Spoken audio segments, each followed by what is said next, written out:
Imagine it's raining outside. You grab your umbrella, but instead of boring old fabric, this one is made entirely of lasers. It glows, it hums, it looks like something straight out of Star Wars. You'd be the coolest person on the street. People would stop and stare. But here's the real question. Could you actually make an umbrella out of lasers? Or would you just accidentally set your own face on fire? At first, it sounds like a brilliant idea. Lasers are just light, and light travels in straight lines. If you arrange enough laser beams in a dome shape, you could create a glowing shield, like a force field. In theory, rain would never touch you. No more soggy shoes or broken umbrellas on windy days, the dream. But here's the problem. Water droplets don't care about light. A laser isn't like a wall. When a raindrop falls, it just passes right through the beam, like it's not even there. So for a laser umbrella to actually work, those beams would need to do something, either push the water away or destroy it before it hits you. And that's where physics comes in to ruin the party. Light does have a tiny bit of force. Every photon, the little particle that makes up light, has momentum. When it hits something, it gives it the tiniest shove. This is called radiation pressure.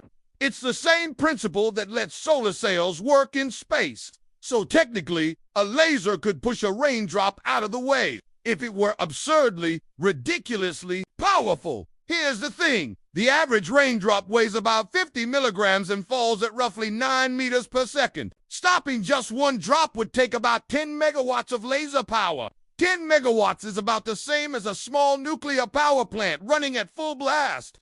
That's for one single drop of rain. But when it's raining, millions of drops are coming down every second. If you wanted to stay dry under your laser umbrella, you'd need a whole fleet of nuclear reactors strapped to your back. At that point, you've basically built a flying death machine. Not an umbrella? Okay, maybe we don't push the rain away. Maybe we vaporize it instead. If the lasers are strong enough, they could instantly heat the raindrops, turning them to steam before they ever reach you. Sounds like a perfect sci-fi solution. Until you realize what happens next. The moment you vaporize the water, you create a cloud of superheated steam swirling right above your head. Congratulations, you're now standing in your own personal sauna.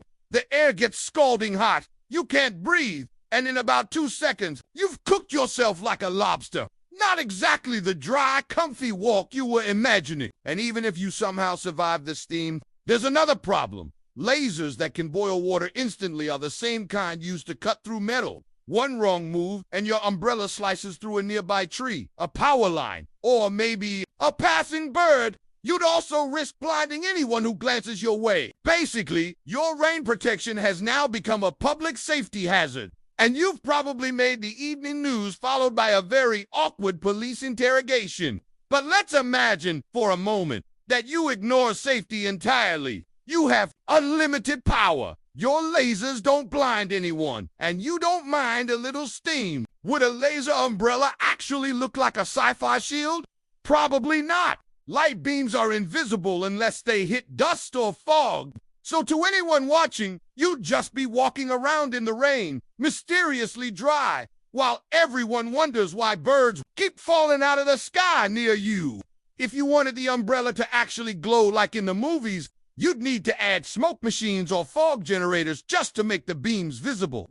At this point, you're carrying an entire special effects department on your shoulders. In the end, a laser umbrella is theoretically possible, but only if you have infinite energy, zero concern for safety, and a desire to be the most terrifying person on your block.